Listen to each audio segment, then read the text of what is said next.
Muy buenos días a toda la República Dominicana. Un saludo muy especial para los dominicanos que nos sintonizan en el territorio nacional y para aquellos que nos ven en los Estados Unidos a través de Televisión Dominicana. Gracias por preferirnos los domingos a esta hora de la mañana. Doctor, buenos días. Buenos días, hermano. ¿Cómo se siente? Muy bien, doctor. Esta ha sido una semana muy intensa. Bueno, hermano.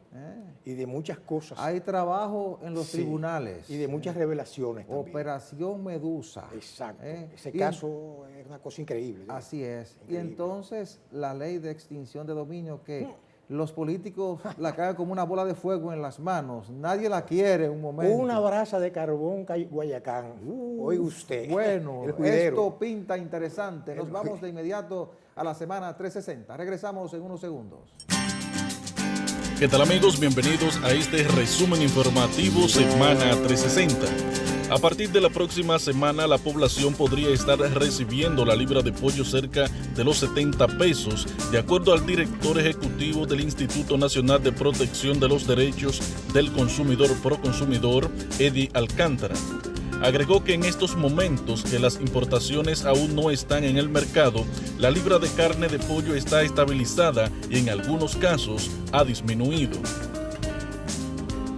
El Banco Central de la República Dominicana informó el jueves que el indicador mensual de actividad económica registró un crecimiento interanual de 4.8% en el mes de mayo, para una variación acumulada de 5.6% durante los primeros 5 meses del año 2022 al compararse con igual periodo del año 2021. Indica que el desempeño evidenciado por la economía dominicana en el presente año refleja su resiliencia y la capacidad para mitigar el impacto de los factores adversos que prevalecen a nivel mundial.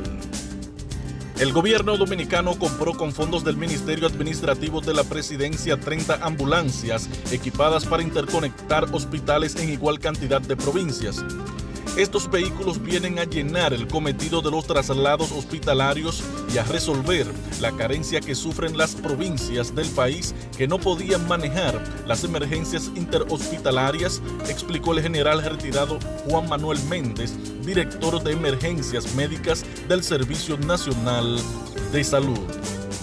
El ministro de Interior y Policía Jesús Vázquez Martínez, en su calidad de presidente del Consejo Superior Policial, anunció que ese órgano aprobó una serie de medidas que incluyen la creación de la unidad antirruidos para responder a las quejas de ciudadanos que sufren por ese problema y la ampliación de las direcciones regionales de la institución a 18, al sumarle 4 puntos estratégicos más para mayor garantía de la seguridad pública.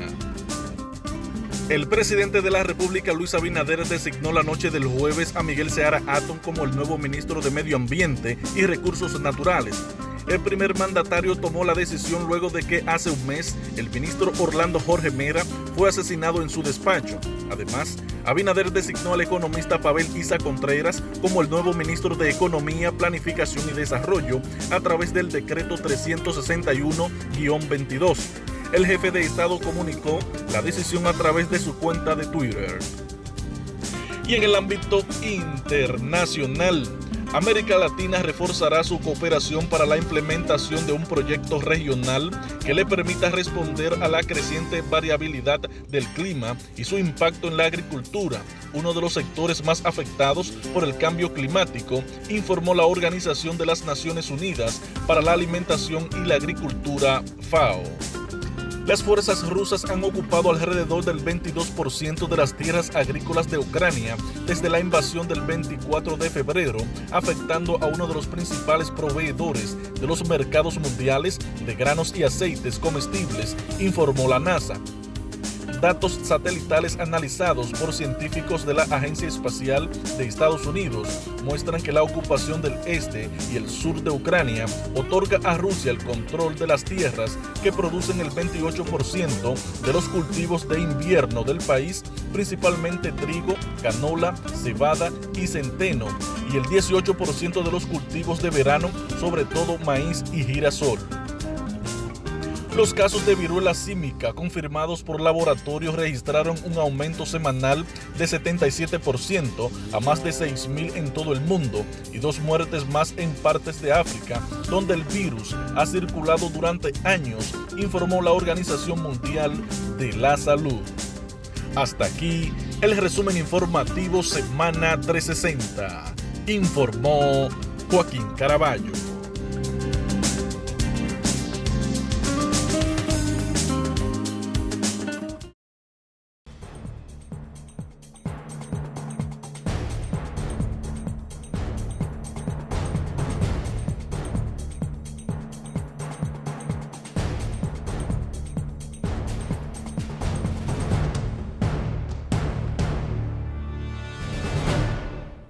La operación Medusa es uno de los casos que el Ministerio Público ha presentado como de los más escandalosos en materia de corrupción administrativa en la República Dominicana. De hecho, ha imputado a un ex procurador, al señor Jean Alain Rodríguez, y unas 41 o 42 personas y 22 empresas. Como parte de una estructura que el Ministerio Público alega movió miles de millones de pesos y que alegadamente solicitaba un 20% de los fondos para construcción de obras en todo lo que era el radio de acción del Ministerio Público. Un asunto que a la luz de lo que presenta el Ministerio Público luce muy escandaloso. Ha presentado un expediente de casi 13.000 páginas, unas 12.300 y pico de páginas, 12.274 páginas, perdón, 3.500 pruebas, 400 testigos, es decir, que es un caso grueso. Además, dice que la estructura movió unos 1.000 millones de pesos con el cobro del 20%. Es un asunto de una acusación, ¿verdad?, que es el trabajo que hace el Ministerio Público. Ahora habrá que probar eso e iniciar un proceso que pinta que será largo y tortuoso, doctor. Precisamente en ese punto yo quiero hacer una inflexión como abogado. Yo no ejerzo el derecho penal, pero teóricamente me fascina mucho. Claro. Me debería ejercerlo, exacto, doctor. Usted es buenísimo. No, ya yo no estoy en eso. Porque eso tiene su gente. Están ahí ya. En los tiempos que yo estaba en eso no se ganaba dinero. Pero déjeme decirle algo. Lo que pasa es con el derecho procesal penal actual, que cuando yo estudié era el Código de Procedimiento Criminal francés, ¿verdad? Sí. Que era otra cosa muy diferente. Esto es de origen anglosajón, del common law. Sí, porque esto ha variado mucho. Exacto. Entonces, ¿qué pasa? Eso fue impuesto. Eso viene a lo que le llaman copy-paste. Sí. Es un calco de un sistema que es totalmente diferente al de nosotros. Y que fíjese que todavía con el tiempo que tiene, se ha ido adaptando poco a poco a la cultura jurídica nuestra. Claro. Y eso lo saben los abogados que están en eso. Me hago entender. Por eso se habla de que mucha gente de la que no está afuera, quizá pudiera estar entre los 400 testigos. Claro, gente que cantó y dijo, no, yo voy a negociar. Porque eso es la figura jurídica típica norteamericana. Claro. Tú negocias con el Ministerio Público. Son las figuras nuevas. Exacto, pero déjame aclararle algo. Ese proceso, a diferencia del francés, que es el que nosotros teníamos aquí, que lo sustituyó este código procesal.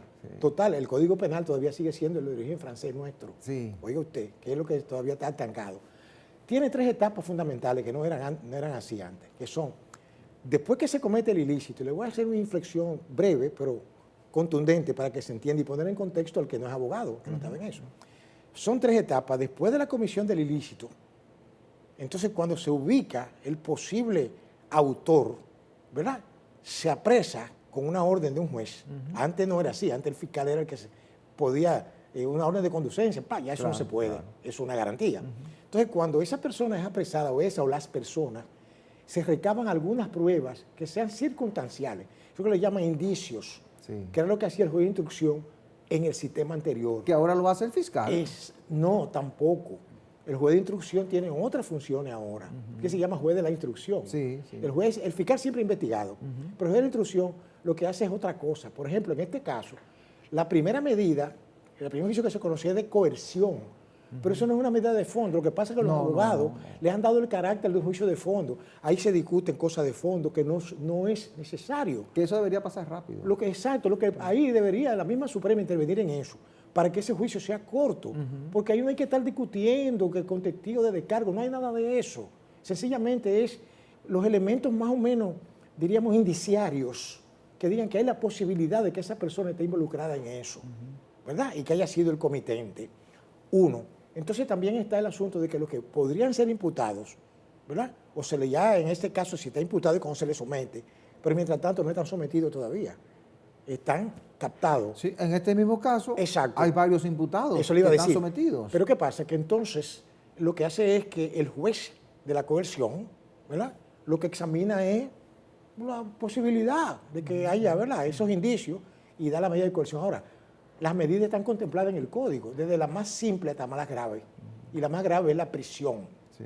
Y la más que no se puede poner con otras más. Cuando se pone la prisión es única, pero las otras se pueden combinar. Sí. Eso yo lo sé y lo saben los abogados. Entonces, ¿qué pasa? Que para que una persona pueda tener las otras medidas, tiene que demostrar su arraigo, es decir, que no se va a fugar, que tiene arraigo suficiente, que tiene la solvencia suficiente. Que eso lo violan mucho aquí. Todavía. Exacto, inclusive por la viola, política hay, del tránsito. hay personas que están presas sin necesidad. Claro. Hay un caso de una señora ahí que se le acusa, un caso muy confuso. No mencionar el nombre, ¿sabe cuál es? De una compañera, un accidente de un carro. Esa señora podía estar en su casa. Yo, así como abogado del diablo, diciendo eso, porque esa señora, ¿qué? Una señora de casi 70 años, ¿dónde va a coger? Una persona ya conocida hasta en los centros espiritistas, que podía estar en su casa. Y hay otros que han hecho diabluras enormes y andan por ahí chelchando y haciendo. Pero está bien, eso es la coerción. El segundo aspecto, ahí se le da un plazo al Ministerio Público, Fiscalía, ¿verdad?, para que investigue. Entonces, cuando investiga y recopila todas sus pruebas, esas pruebas se las somete entonces al juez de instrucción, que es lo que se llama el juicio preliminar. Sí. Y eso es una figura jurídica norteamericana, también inglesa, ¿verdad?, adaptada aquí. Ese juez no conoce el fondo. Ese juez lo que va es a examinar las pruebas. Y en ese caso es al Ministerio Público al que le corresponde la carga de la prueba. Y en función de lo que le ha presentado el Ministerio Público, Exacto. ese juez tiene la potestad para saber y para decidir a quién envía a juicio de fondo y a quién saca de ahí. Pero ahí hay una particularidad, exacto, hay una particularidad. Sí. Y es que ahí los abogados de la defensa tienen todo el papel para diríamos, atacar esas pruebas, atacar la posición. Claro, claro. ¿verdad? Porque tienen una oportunidad de sacar a su gente del proceso. Pero sin tocar el fondo del asunto, Claro. que es lo que también se ha desnaturalizado aquí. Sí. Y por eso que usted ve que muchos vengan al tiempo, porque hay una imbricación político-jurídico entre esos casos gruesos.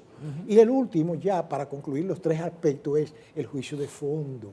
Claro. Que yo he dicho que ahí se pueden dar lujo de extenderse. Pero después que eso pasa por el jurado o el juez de instrucción, de la instrucción, como dice ahora, es muy difícil que una persona pueda salir indemne de ahí. Eso quería yo aclarar, ¿verdad? Sí, de que no hay necesidad de que tanta... Sí, muy interesante. Todo esto para el proceso. Exacto. Pero yo sí quisiera entrar, doctor, en la parte del papel que le toca al Ministerio Público. Exacto. Porque ahora, a partir del cambio de gobierno, la gente ha sustentado todas sus expectativas en el presidente Luis Abinader, en las nuevas autoridades, en un proceso de cambio, de transformación, para lograr que en la administración pública las cosas se manejen de manera diferente, con transparencia, con pulcritud, que los casos de corrupción disminuyan y que la impunidad cese. Ese ha sido el pedido de la sociedad dominicana. Entonces, hasta la presentación de este expediente, muchos sectores habían expresado opiniones, hasta cierto modo entrando en el debate de si había o no independencia en el Ministerio Público. Y lo hacía en función de quienes estaban en prisión y quienes estaban fuera, que entendían que podían estar en prisión también o en el proceso de investigación. Pues con la presentación de este proceso, el Ministerio Público ha mostrado sus músculos y le ha dicho a la sociedad, ahí está gente que se creía que no podía ser perseguida y estamos dando una demostración de niveles de independencia y de que quien está en la administración pública o hace negocio con el Estado corre el riesgo de ser procesado si no hace la cosa bien. Quiero aclararle algo ahí. Precisamente ese nivel de intentar el descrédito se debe a que hay una complicidad generalizada en este país con la corrupción. Y por eso que usted ve que ahí hay personas, ahí están mansos, cimarrones y dudosos. Lo que no se veía nunca. Por eso yo digo que yo creo que ese Ministerio Público debe ser apoyado. El que quiere verdaderamente que las cosas cambien en este país tiene que darse cuenta que no es un presidente que tiene que ver con eso. Usted comprende, hay una estructura sociojurídica en este país Y hay un sistema judicial que no es necesariamente el Ministerio Público. Doctor, vamos a hacer la pausa y vamos a regresar con el tema, que está muy interesante. Correcto. Nos vamos a la pausa y regresamos en breve. Perfecto.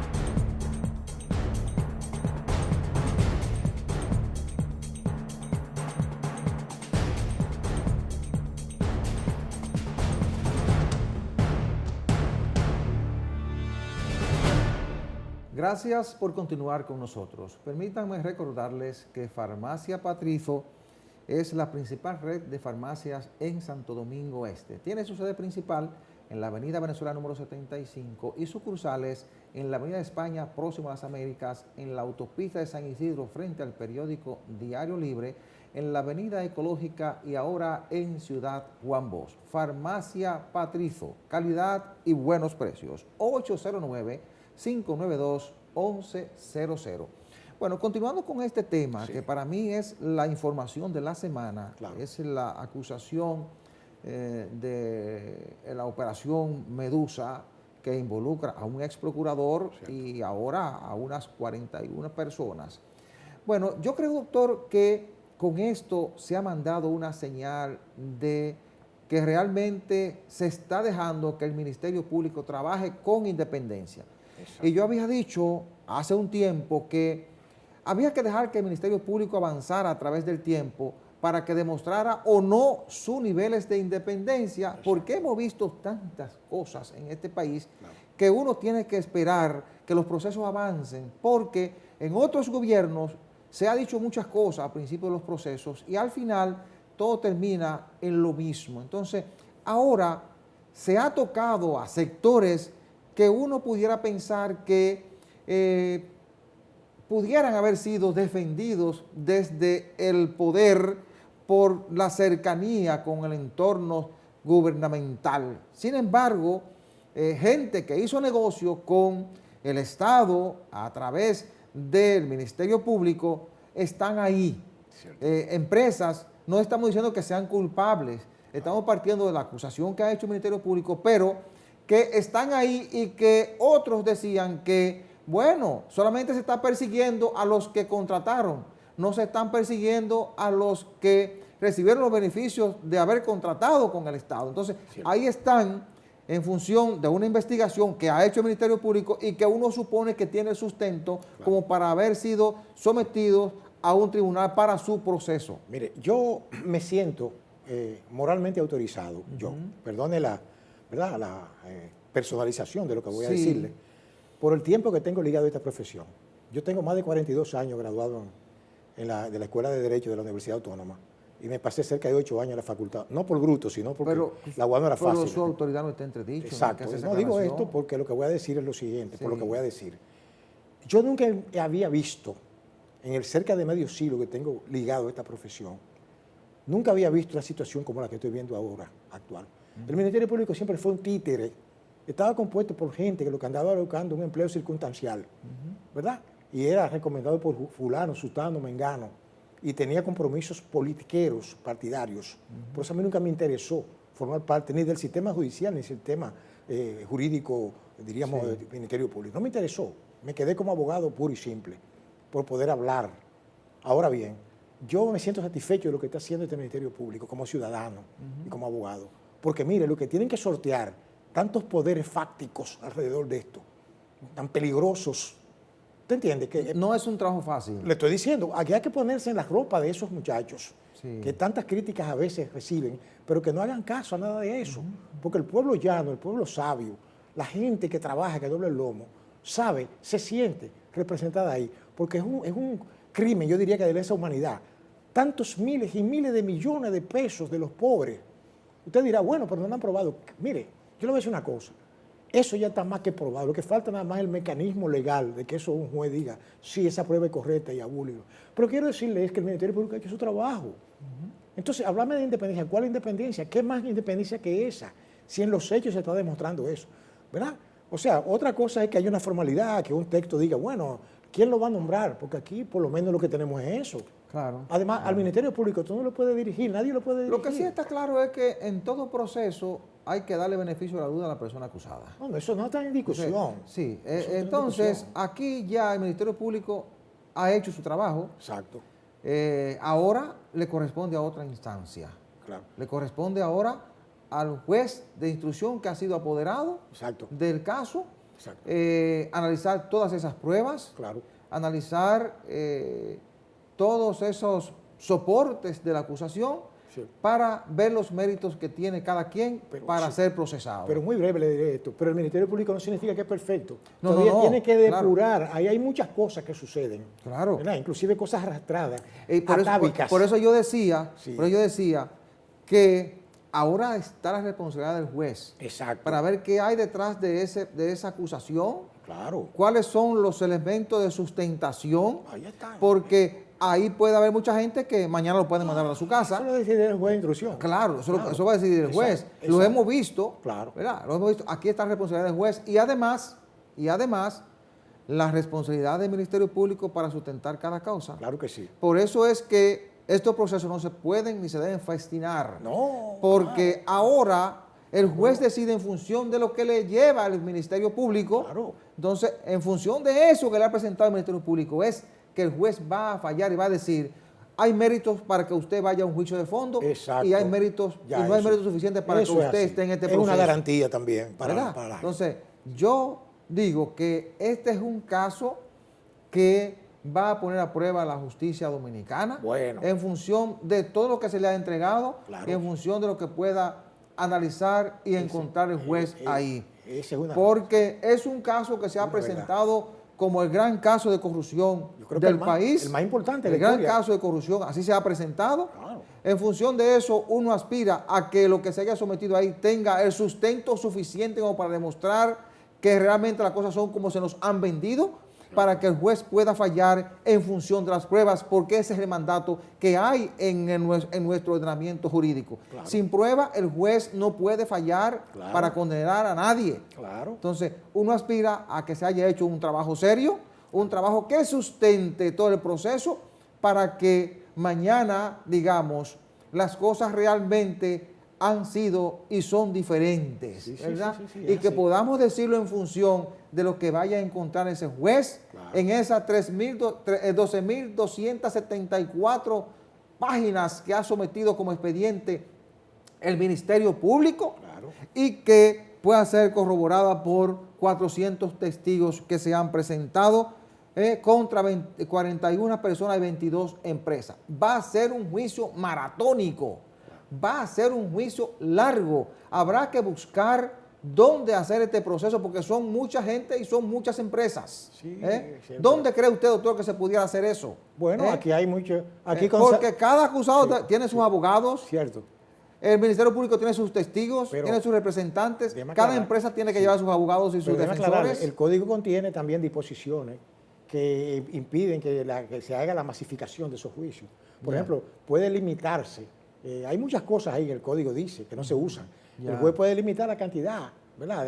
Y entonces a veces, pero eso son cosas ya que los abogados manejan. Sí. Pero lo que quiero decirle es que sea Pato Gallareta, ahí lo que va a suceder es que se van a examinar las pruebas, ahí no hay juicio de fondo. Claro. El juicio de fondo Eso es lo vendría- importante, las Exacto, pruebas. Exacto, eso es todo. Eso es lo que va a No tiene determinar que ser quién tan tiene la maratónico. razón. Es maratónico en un Sí. sentido porque hay muchas pruebas, ¿verdad? Pero entonces en el fondo es que se va, ¿verdad?, a cocinar el asunto. Y es importante esto, muy importante, si pasa la prueba de ese segundo aspecto de instrucción, lo que vaya a juicio de fondo, muy difícil que salga Inés de ahí. Sí, así es. Muy difícil. Así es. ¿Usted entiende? Por eso es Bueno, que todo depende de las pruebas que lo se estoy hayan diciendo. presentado Claro. y a partir de ahí entonces se puede procesar a quien el Cierto. juez o a quienes el juez entienda que tiene los méritos Exactamente. suficientes para ser acusado Exacto. o llevado a un juicio de fondo y los que hayan pasado ese colador, que el juez entienda que no están los sustentos, las pruebas que lo sustenten, mandarlo para su casa. Y ese fue un trabajo, ha sido un trabajo de equipo. Uno nada más ve a Camacho, a la muchacha, pero hay muchos técnicos envueltos. Y este es un caso muy mediático, donde bueno, a veces se cuelan personas porque que no deben estar en los procesos. Se usa, lo aprovechan también politiqueramente algunas personas, en contra o a favor. Sí. ¿Te entiendes? Sí, es un caso muy mediático y este juez que ha sido apoderado tiene una gran responsabilidad. Nos vamos a la pausa.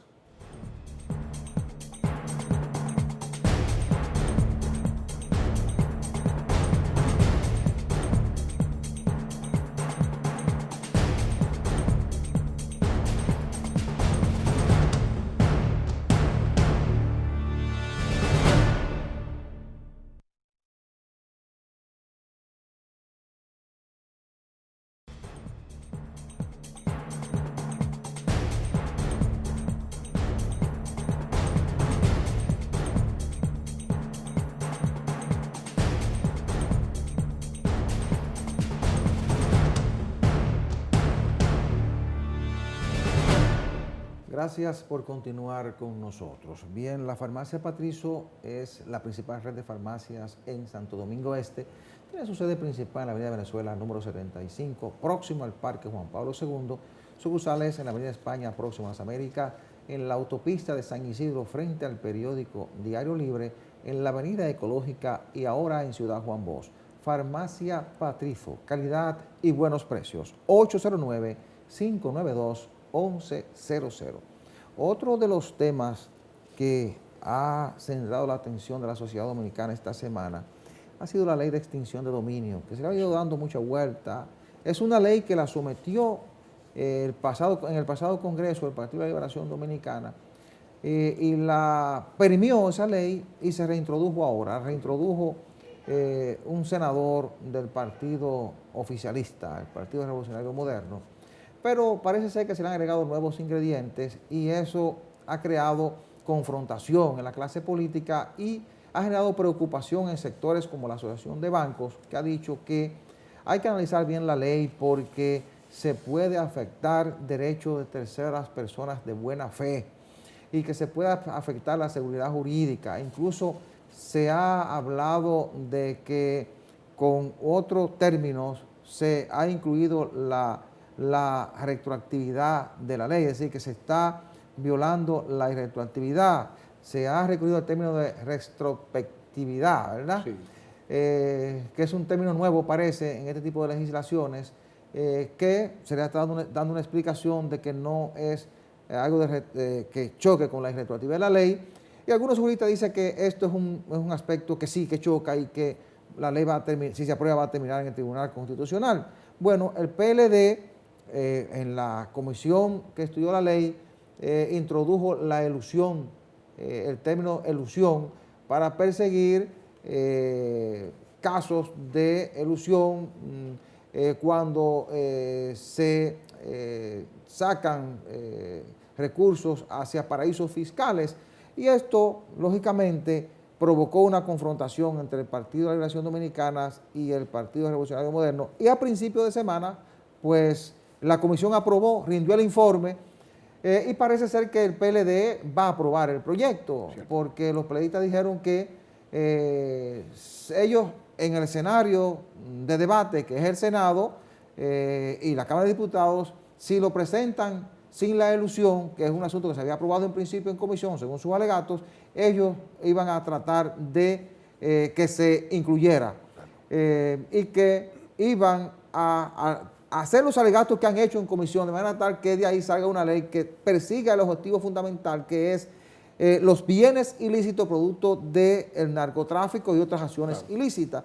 Pero ojalá que el Congreso pueda prestarle atención a los sectores que han expresado preocupación para que no se vaya a aprobar una ley que luego sea atacada en el Constitucional y que sea inaplicable, porque lo que se quiere es que se saque una ley que realmente surta los efectos que se quiere en materia de transparencia. Mire, déjeme decir una cosa, el derecho tiene muchas fuentes, una de ellas son los principios generales de derecho, la ley, ¿verdad?, por un lado, la jurisprudencia, etcétera, pero están los principios generales, y este asunto de principios, yo le voy a citar tres que están envueltos ahí, que son, el primero es la famosa retroactividad, que usted Sí. sabe que eso garantía, por ejemplo, en materia penal fundamentalmente, la garantía es de ya las cosas en firme establecidas, no pueden ser retroactivamente afectadas.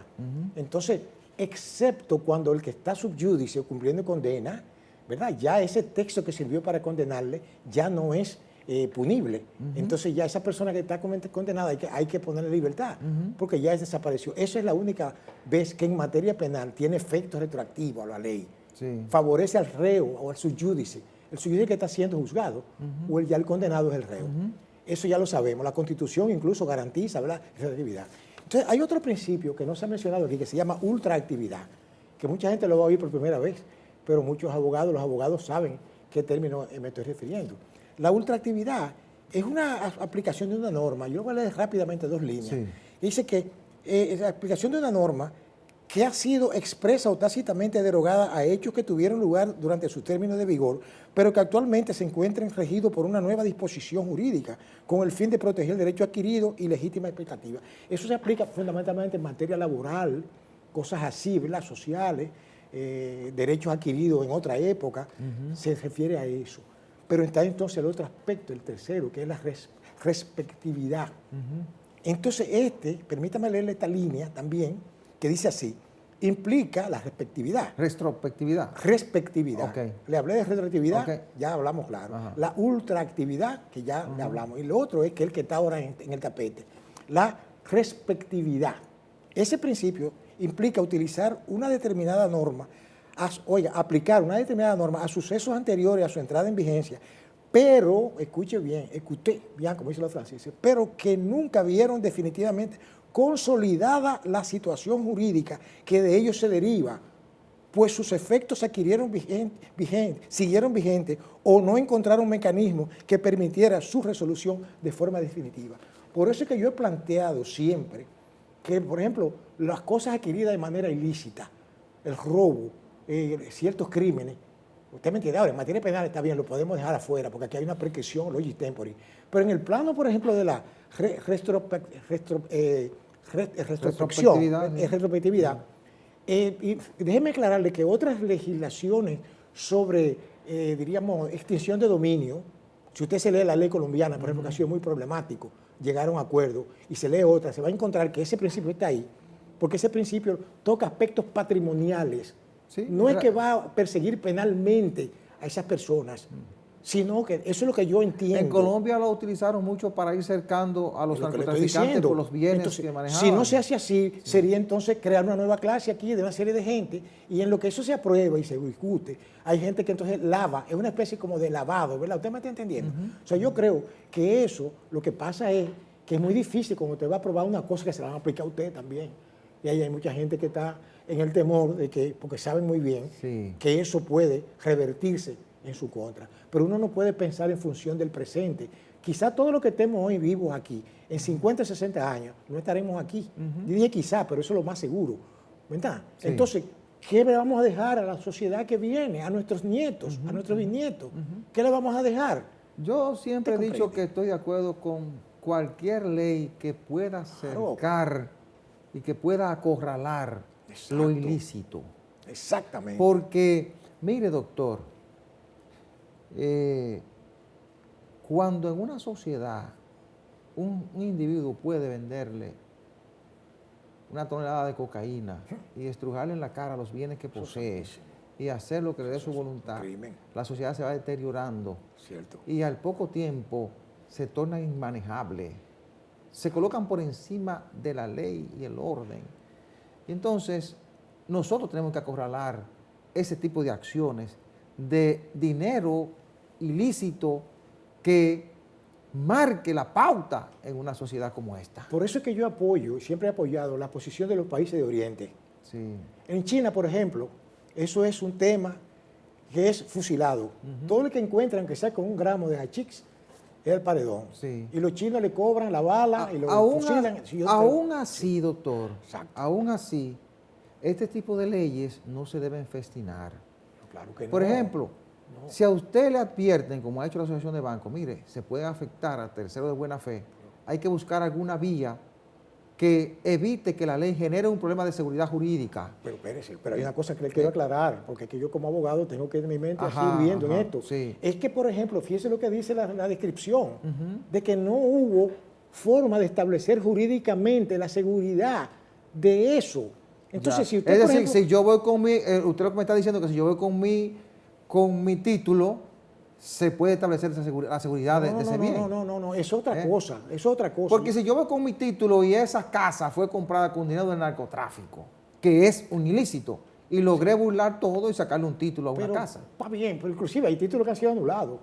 Por ejemplo, yo te llevé un caso una vez. Pero Sí. el banco, como tú fuiste con un título, de buena fe te ha dado un dinero. Entonces, ¿cómo tú le garantizas? Que los bancos, yo sé lo que usted dice y entiendo lo que dicen los bancos. Lo que quiero decirle es que, por ejemplo, la ley, por ejemplo, el código tributario le da facultad, por ejemplo, a la Dirección de Impuestos Internos a desconocer declaraciones que se hicieron hace 10 años, 15, 20 años, si descubren que ahí hubo un truco. Creo que usted lo que pasa es que eso no se hace, porque no tiene los mecanismos para establecer eso. ¿Usted comprende? Pero hay muchas cosas que no están como definitivamente consolidadas, y por ahí es que anda el asunto. Es lo que yo veo, ¿verdad? Bueno, lo que yo entiendo. pero el sentido original de la ley es bueno porque es acorralar lo ilícito, pero hay preocupaciones que el Congreso debería darle respuesta para evitar, primero, afectar el buen desarrollo de la sociedad sin perder de vista lo que se quiere, que es acorralar lo ilícito, y también para asegurarnos de que la ley luego no sea anulada en el Constitucional. Nos vamos a la pausa. Correcto.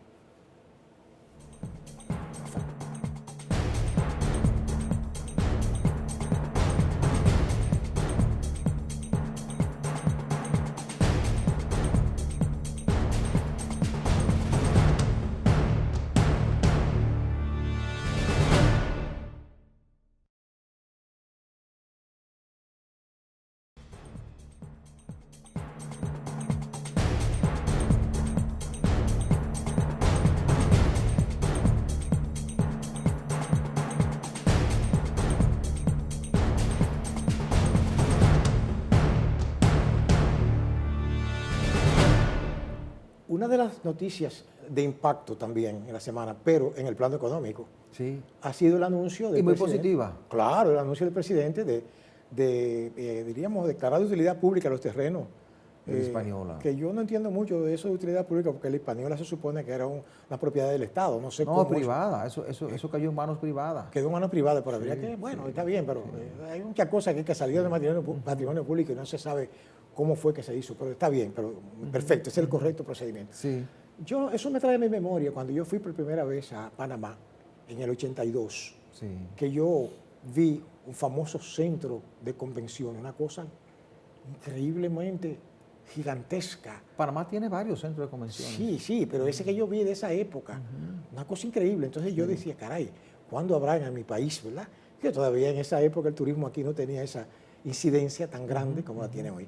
Ahora bien, a mí yo veo esa noticia muy positiva, y eso, como el turismo es la actividad, ¿verdad?, que nos sirve de pie de amigo, digamos así, de columna central ahora mismo en nuestra economía, porque es un efecto multiplicador que lo toca todo.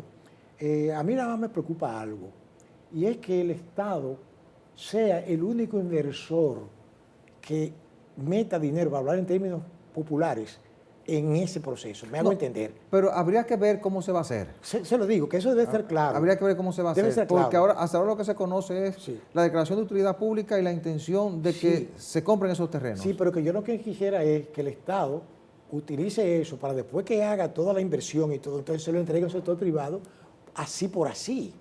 No, yo creo que eso debe estar claro. Digo, yo creo, lo de la alianza público-privada, yo creo que el Estado siempre debe tener una participación fundamental en ese tipo de cosas. Porque yo no creo que el Estado pueda, diríamos, zafarse, como dice el pueblo, de cosas que son fundamentales para nosotros. Pero yo veo muy bien la medida y el anuncio de parte del gobierno. Sí, es importante este anuncio que se ha hecho de solicitar declarar de utilidad pública los terrenos de Tierra Hispaniola para la construcción del Centro de Convenciones de Santo Domingo, porque el turismo es una de las principales fuentes de la economía dominicana. Mueve unos 7.000 millones de dólares al año, Y el sector hotelero dominicano ha estado solicitando desde hace muchos años la construcción de un centro de convenciones en Santo Domingo. Ha dicho que eso se necesita para que el turismo continúe creciendo. De hecho, cuando aquí se va a celebrar un gran encuentro del sector turístico, una convención, sea de salud, de turismo, una convención de negocios, hay que hacerlo en Punta Cana, en un centro de convenciones que tiene uno de los hoteles, y en la capital no hay un centro de convenciones para acoger a unas 2.000, 3.000 o 4.000 personas. Sí. Entonces, sí, la capital ha crecido demasiado e incluso aprovechando el incentivo para el desarrollo del turismo a través del Confotur, en la capital se están construyendo muchos hoteles y este puede ser un gran centro de negocios, un gran centro para las grandes reuniones a nivel del Caribe y Centroamérica. Y para eso debemos tener un centro de convenciones, lo cual le va a dar un gran impulso al turismo dominicano. Yo tengo un amigo que es urbanista, sí, ingeniero, ¿verdad? Conversamos a veces, nos encontramos en el supermercado. Y él me dice, mira, el único inconveniente que él le ve a esa ubicación ahí, en ese posible centro, es la accesibilidad, porque resulta que eso está en los 4 puntos cardinales que rodean esos terrenos.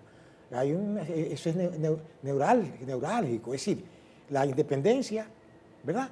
En la Malecón, que con cualquier quítame tapaja, como dice el pueblo, ya hay un taponazo grandísimo. Sí. Entonces la parte de la Lincoln... Parece que quisieron hacerlo en la ciudad, pero y aprovechando que está cerca del Malecón, yo hubiese preferido que lo hubiesen hecho en Santo Domingo Este. En otro lugar. Si usted va, por ejemplo, a Madrid, donde está el Centro de Convenciones IFEMA, que hay que decir que los técnicos, según lo que anunció el presidente Luis Abinader en enero, los técnicos que construyeron y administran ese centro de convenciones IFEMA en Madrid, donde se hace la principal feria de turismo de Europa. Exacto. Son los asesores de República Dominicana para la construcción de este centro de convenciones, pero quizá, no sé qué le habrán dicho, pero yo hubiese preferido que se construya o que se construyera en las afueras de la ciudad. Efectivamente. Porque lo que quiero decir es que el FEMA está en las afueras de Madrid. Eso es lo que me dicen todos. Aunque los de Panamá no están en las afueras de Panamá. Claro. Por ejemplo, uno de los principales está cerca del canal de la zona ahí del canal de Panamá, que es una zona de desarrollo. Claro. Pero que no es tan poblada. Exacto. No es tan Eso poblada. lo digo. Es la accesibilidad. Exacto. Porque en Santo Domingo hay un problema con las calles estrechas, ¿verdad? Sí. Estrechas. Y entonces es una gran población, una gran masa de vehículos. Sí. Y entonces, óigame. Pero tiene la extensión de terreno necesaria para construir el centro. Claro. Y es un punto estratégico en función de que es una zona de turismo, una zona cercana al malecón de Santo Domingo, y parece que se ha preferido hacerlo ahí. Hay que ver las recomendaciones que le han hecho los técnicos, pero es una decisión importante. Claro. Porque República Dominicana necesita un gran centro de convenciones en Santo Domingo para seguir impulsando el turismo. Nosotros no tenemos un centro aquí para albergar 3.000 o 2.000 personas. Claro que sí. Y nos estamos perdiendo una gran oportunidad. Cuando usted logra reunir a 3.000 personas o 2.000 personas, 800 personas en una convención sobre turismo de salud o una convención empresarial, etcétera, etcétera, usted logra una gran derrama. Son 800 o 900.000 personas que se van a alojar en los hoteles. Son personas que a veces viajan con sus esposas o con sus esposos o con su familia, y esas personas consumen en esa ciudad y hay una gran derrama económica con un gran impacto en el turismo y en la economía de esa ciudad. Lo que yo creo que las autoridades y los que saben, los técnicos, tienen que evaluar todos esos factores. Por ejemplo, accesibilidad, ¿verdad? El impacto a nivel... Bueno, ese es el trabajo de los técnicos. Exacto. Ese es el trabajo que uno entiende deben hacer. Claro. Imagino que harán su tarea para decirlo en términos aquí hay muchos populares. Hay muchos terrenos del Estado aquí, inclusive están siendo hasta usurpados y usufructuados, que pueden servir para eso. Y no hay tanto problema de estarle pagando tanto dinero. Así es. Para competir necesitamos este tipo de centros. Sí, claro. Los hoteleros lo han identificado. Le han recomendado al gobierno hacerlo. Cierto. Y se está en esa ruta. Correcto. Se está en la disposición, en lo que uno observa, de construir las infraestructuras que necesita el turismo para que se siga desarrollando. Exacto. Y para poder competir, porque esto es cada vez más competitivo. Es una gran decisión. Por ejemplo, Panamá ahora mismo inauguró en el 2020-21 un centro de convenciones para albergar 23,000 personas. Entonces, para usted competir tiene que tener un buen centro de convenciones. Es una provincia. Y para competir en el Caribe también debe tener un centro de convenciones. Claro. No de 23,000, pero quizás que albergue 5,000 o 6,000 personas. Exacto. Que es lo que yo imagino que se va a hacer. Claro. Bien, señores, la semana que inicia va a estar muy centrada en los debates en torno al